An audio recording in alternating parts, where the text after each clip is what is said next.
Hello YouTube! NaNoWriMo is tomorrow, and that means that the crazy is already starting to set in, and I realized that I owe you guys a recommendations video, and I didn't plan it at all. Usually I plan these videos, but today we're just gonna talk about stuff I like. I don't really have any new TV shows that I'm into at the present moment because I've been really busy, and when I'm busy I'm not really watching TV, but the new what am I saying? The new episode season is upon us, and the shows that I follow religiously are all back. And I figured, I think I've said this in a video before, but I figured I would just like list all the shows that I do watch religiously in case you're curious which ones I keep up with. My chair keeps like doing this.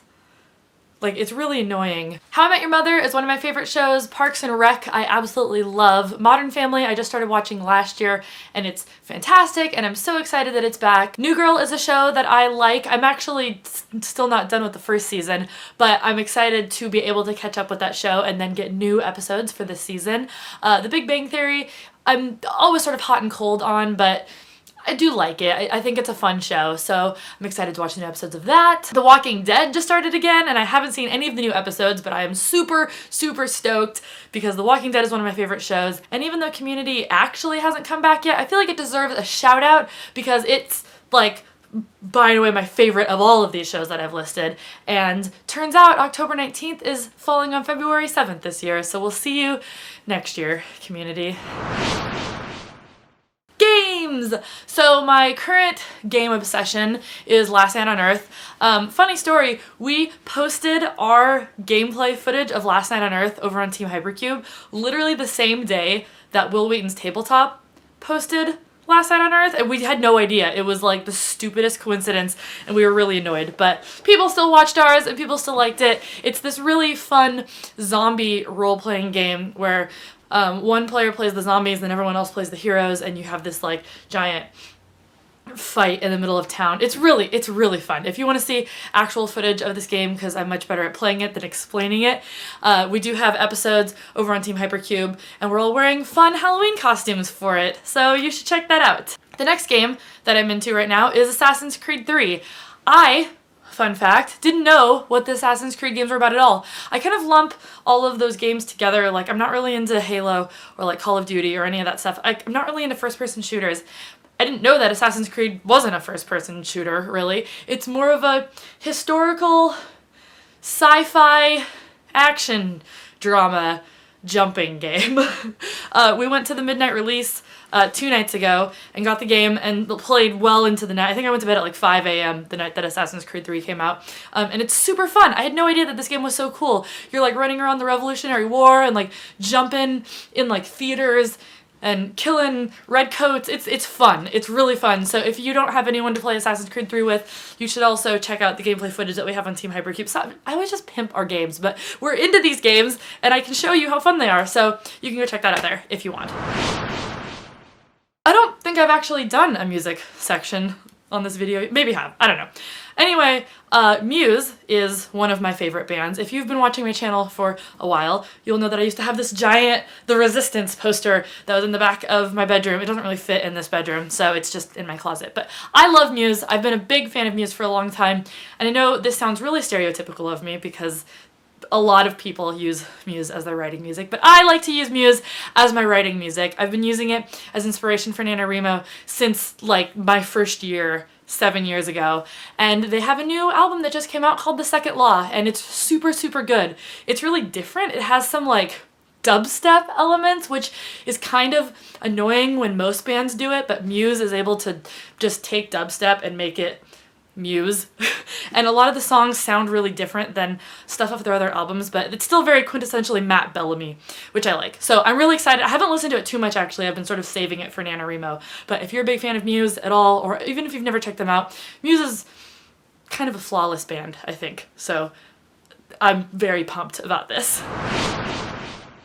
First thing I have to talk about is how I'm a sucker for anything with Disney princess crap on it. I don't know. I'm still a child at heart. I'm sure most of you know. Anyway, Sephora just put out a line of makeup that is Cinderella themed, and I bought it. This is the Cinderella makeup palette. Look at how pretty this is. It's so shiny and awesome. So what they did, this is actually really clever. All of these colors are colors that they took from the original release of Cinderella. So they like eyedropper picked the colors out of the show, the movie, and then made them eyeshadow color. So it's not just like, oh, we took normal eyeshadow and like put Cinderella's face on it. They actually, these are the colors from the movie, which is super cool. And I really like it, and all of the colors are really pigmented and nice and pretty, and it's like the only thing I've been wearing this month, and it's fun, and I really hope that they put out more Disney Princess palettes. The other thing that I'm super into, like health and beauty wise, is Lush bath bombs. I've been into these for a very long time. Actually, my friend Claire that I met in London when I was studying there first showed me Lush, and I have been obsessed with it ever since. Basically, I ordered some the other day. They're these things. Here's one, and here's another. They're these basically like fizzy balls that you put in your bath, and then they turn your watercolors or like fill it with yummy scents or glitter or whatever. There's like every kind of bath bomb that you could possibly imagine, and I really like reading in the bathtub, so it just makes it like an even more amazing experience, and they're super fun. Look at this one. It looks like candy. I am super excited because even though I'm a really big fan of summer, I do really like fall. I like putting on sweaters and scarves, and I like drinking chai tea and all of those stereotypical fall winter things. But the thing that I'm most excited about is that it's finally footy pajama weather again, where you can just wear your footy pajamas around the house and not be like swelteringly hot. I was recently informed by a fan that they sell Adventure Time footy pajamas. I'm into these. What more do you need? I'm into these Adventure Time footy pajamas.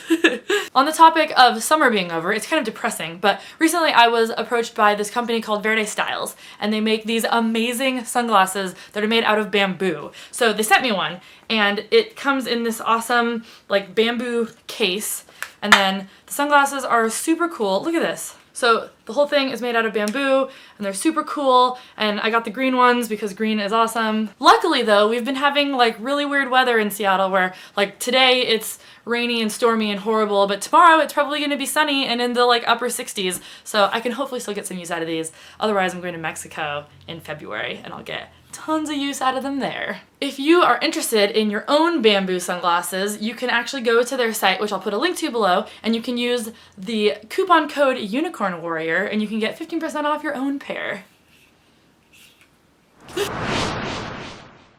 Alright, last thing I want to tell you about is this new project that's coming out called Game It Forward. If you watched any of my Extra Life live stream that I did for TeamHypercube, you may have seen we had a guest come on named Brandon Bozzi, and he's heading up this new project called Game It Forward, where they are developing a bunch of free-to-play games where the ad revenue that is generated while you're playing these games is donated to charity. And I think it's a really cool way to incorporate playing games and even like wasting time the way that we do online, and doing that for a greater purpose. The first game that they're developing is called Tringo, which is a combination of trivia and bingo. I saw some mock-ups for the game and it looks really fun, and I really appreciate that the player can actually choose which charity the money that they're raising by playing these games goes to. So it's just overall a really great idea, and if you want to check it out and support it or just find out more about it, I'll put a link to their Indiegogo campaign below.